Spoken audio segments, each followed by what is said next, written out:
This last week, CD Projekt Red, creators of the beloved Witcher games franchise and the upcoming and highly anticipated Cyberpunk 2077, announced that they were confident that they would still be able to hit the September 17th release date, regardless of the current global pandemic.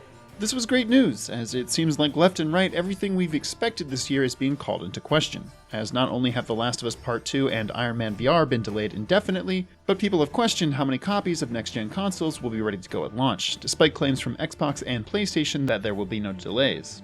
This has been and will continue to be a weird year for gaming, and indeed life in general. But despite CD Projekt's confident claims, how can they be so sure? They mentioned in a recent blog post that they've been able to work from home for the last 3 weeks, and so far they haven't had any major disruptions in development of the game. But we've heard something similar from Naughty Dog, who in a post on their Twitter confirmed that the game was mostly finished, and that they were in the process of ironing out some final bugs. The main reason The Last of Us is being delayed is reliant on logistic issues, more specifically the printing of CDs and the closure of stores that would distribute them. Ultimately, there are still many hurdles that stand in CD Projekt's way. Heck, just look at the release of physical copies of Final Fantasy VII Remake this last week, which arrived all over the place, with some players in Australia getting copies of the game a full week ahead of some players in other parts of the world. And even on top of this, CERO, the Japanese equivalent of the ESRB ratings board, has closed down for at least a month, preventing any new games from being rated, which would also prevent them from being released in Japan. And ultimately, no one truly knows when we'll be able to return to some form of normalcy in regards to the global pandemic. So again, how can CD Projekt be so certain that they will hit their September release? Well, I've done the research so you don't have to, and compiled it all into a factual format with a little bit of my opinion sprinkled in. As always, if you enjoyed this video, please consider subscribing for more content from us. In a teleconference with investors this last week on the financial results of 2019, CD Projekt's executives held a Q&A session for the last 30 to 40 minutes. And yeah, pretty much the first question they asked was, hey, can you promise us this game is going to come out in September? And you could tell they were expecting this question, because they kinda knocked it out of the park. Basically, they confirmed that their now 1,000 plus employees had been working from home since the middle of March, and everything seems to be going smoothly so far. They've also secured ratings from all major markets on the game, although they didn't explicitly say Japan, even though an investor did specifically mention the Japanese ratings board. But by saying they secured ratings from all major markets, I'm gonna assume that includes Japan, since in just PC gaming alone, they are the 4th biggest country in regards to sales. CD Projekt did mention that they are seeing some potential snags with the localization of the game in different regions of the world, particularly in regards to recording voiceovers for all of the lines in the game, since nearly all recording studios across the world are currently shut down. And I'd venture to say, apart from the physical printing of discs, this will be the biggest hurdle for them to conquer before the game's release. Another major issue with many games in the later part of their development now is how to deal with QA, or quality assurance testing. Basically, all major companies have to pay people, usually a minimum wage, to play their games and purposely seek out bugs so the programmers can remove them. Now in most cases, this has been made very difficult, since publishers are super wary of any footage leaking early, so they don't allow the testers to play from home, instead making them come into an office and play there, sometimes even banning the testers from having their cell phones on them to prevent any would-be leaker from taking a picture of a screen while nobody's looking. But CD Projekt seemingly has this taken care of, currently having somewhere between 130 and 150 people testing the game, many of which are working from in-house, but they've also contracted a third-party company, called QLOC, to help them.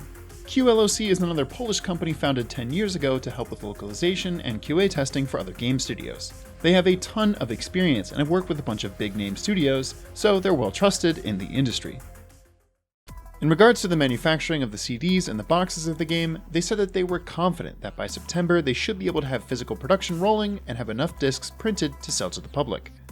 But what if they can't? Like I said, we really have no clue on what to expect from the rest of this year in regards to businesses continuing operations. Well, I'm sorry it took me this long to get to my point, but I think CD Projekt Red might just be crazy enough to launch with a digital-only release for Cyberpunk 2077. And I'll tell you why. First off, CDPR is a traditionally PC-centric company. Apart from The Witcher 3's massive success on all platforms, the first 2 games of the franchise had a majority of their sales on PC, and a ton of Witcher 3 sales have consistently been digital. For example, in 2019, The Witcher 3 made $124.7 million. $101 million of this was from digital sales and only $12 million from boxed units. This means that 82% of the game's sales were digital. Now, of course, take this with a grain of salt, since the game has been out since 2015, so physical copies were a bit harder to come by. and I'm sure more people were downloading it on sale. Just to play devil's advocate with myself, in 2015, when the game originally released, only 29% of the sales were digital. However, I'd argue that that was nearly a third of all copies, and it was 5 years ago. Digital sales have seen a big increase year over year, and during the pandemic, those numbers have only spiked. Let me provide a quote from gamesindustry.biz.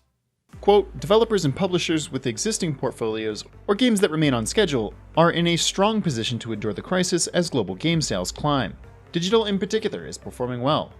For the period of March 16th to March 22nd, there were 2.74 million games downloaded across the Europe, Middle East, Africa, Asia region, representing a 53% increase over the previous week.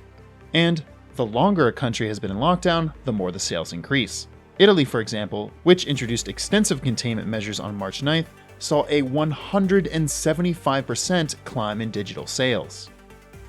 And when it comes to consoles, CD Projekt has even pulled support of their spin-off card game Gwent from PS4 and Xbox One, citing the low player turnout as compared to PC and mobile devices. And continuing from the previous report on gamesindustry.biz, in regards to the physical sales of games, quote, in countries with more strict lockdown measures enacted during the period, such as Italy and Spain, physical sales were down 5.1%, including figures for Animal Crossing, and by nearly 50%. And to take data from another game released since the quarantine has been in effect, Capcom just stated that Resident Evil 3 sold half of its copies through digital storefronts. So, depending on how long this pandemic continues to affect everyday life, a digital-only release, at least at the start, might make more sense to get the game out on time. In regards to them considering moving the release date, this too was talked about in the meeting. One of the investors asked if they would consider moving the release date if another big title was announced to be coming out in September. To which CDPR said, quote, we're definitely not planning to move our dates because someone else is going to land in the window. You're never launching in a time that's exclusive to you. There's no such thing. September has always been a competitive period of time, and we've always been aware of that. If it becomes a tad more competitive, that's fine. We believe that we're going to be launching a title that's going to be a must-have title. And it's hard to argue with that. I'd argue that the only other games that compete with Cyberpunk for the most hyped game of 2020 are Final Fantasy VII Remake and The Last of Us, and I might still give it to Cyberpunk. I think there's a decent chance that even people who only like to buy physical games would download it just to avoid missing out at launch. And this isn't even to mention that CDPR owns GOG.com, the place to download your games DRM free.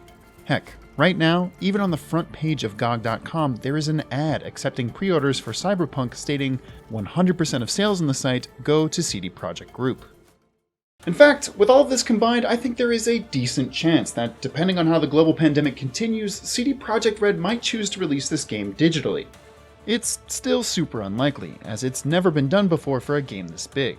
But if there is a AAA publisher who could get away with it, I think it's CDPR. The world has changed so much in the last few weeks, and who even knows when all of this is going to end. It feels like forever ago we were talking about E3 being cancelled, but that was only a month ago. I'd also argue that Cyberpunk will probably have a long sale window. With the discussion of DLC and potential option for mods in the future, this game could very likely act as the new GTA 5, which has continued to chart as a top-selling game, now placing it as the second best-selling game of all time, only behind Minecraft.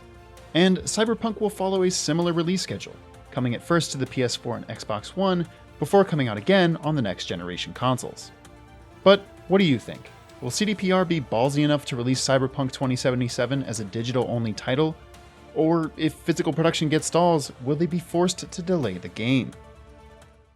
Let us know in the comments down below, and if you enjoyed this talk about gaming news, consider joining us on Twitch, where every Thursday night at 7:30 p.m. Eastern Time we go live with a talk show going over all of the current news in gaming. And if you have a few bucks to toss us, we also have a Patreon where you can gain access to exclusive content. And if not, no worries, you can still join our Discord and chat with us there.